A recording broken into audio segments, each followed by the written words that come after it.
فوز المغرب على أمريكا لأقل من 20 سنة.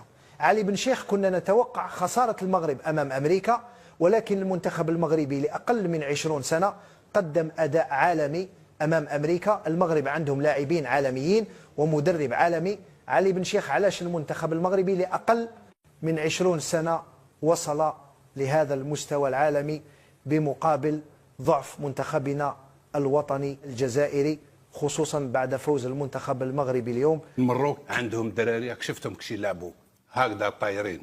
الجيري ال دوفيان والو زيرو، لان بالخدمه هذه المروك طوب، هما يروحوا الفوق وانت تقعد غير تكذب. كانوا رجال، كل شيء بالرجال ماشي بالمال. او نيفو فيديراسيون كانوا يخدموا.